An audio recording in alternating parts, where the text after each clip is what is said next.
Welcome to Dragon House Adventures. For the last 3 months, I have been taking a ceramics class in order to learn how to make yellow bricks. Spoiler alert, that is a yellow brick.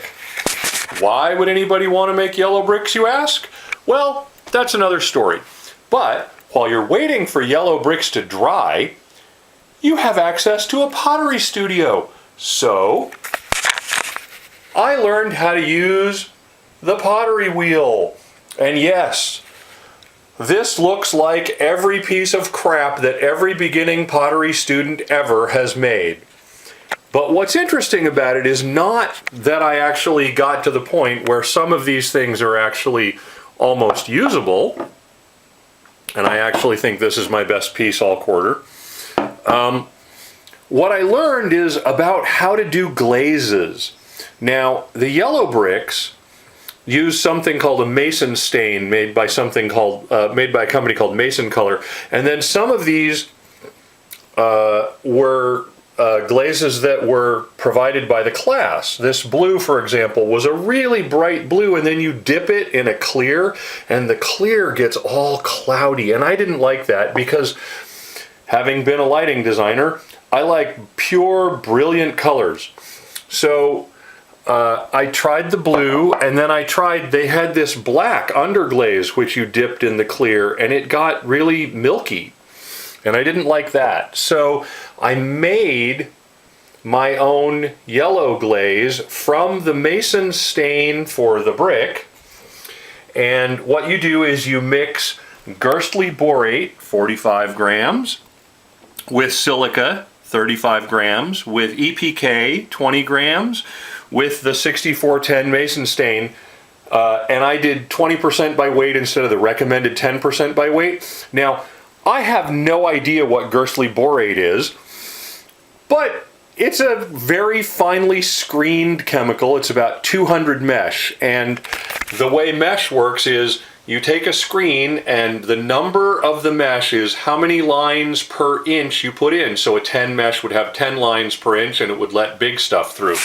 200 mesh is really, really fine. Now, when I first made this yellow glaze, if you look inside, you'll see a bunch of imperfections that happened when I used it. And then I let it set for a week or two, and then I did these yellows, and they came out absolutely, well, I had to rehydrate it, and I had to mix it some more.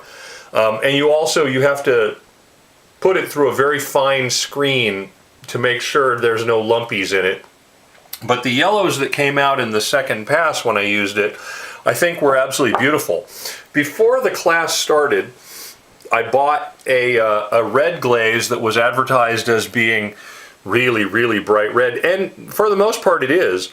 I learned some interesting stuff. This is a clay body that has been fired at a low fire, and there's two kinds of firing. There's a low fire which gets all the water out, and then there's a high fire which gets the clay to be vitreous, which means that no more water can get through it. Now, this one never went through a high fire because it's a low fire glaze. So this was a low fire clay, and then the glaze went on, and then it was low fired again.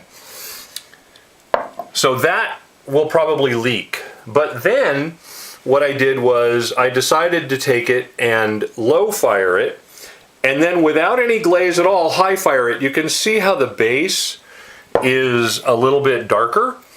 And then I put the glaze on and low fired it again. And unfortunately, what happens is it's not as nice as the yellow. You can see how it doesn't stick very well to the high fired vitreous clay. And so I probably won't do that. I will probably be making my own mason stain glazes from now on. Now, in the class, they did have a bright orange underglaze, and you dip this in the underglaze, and then you dip it in the clear. And this one, the underglaze didn't run at all. There's only one little spot right there where I don't like it.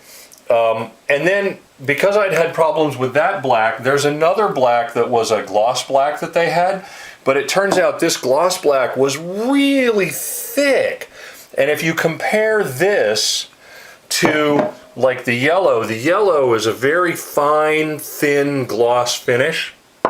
Oh, and the whites are actually not a white. This is actually the clay body called extra white that I was using for the base of the brick. And then this was just dipped in the clear and high fired.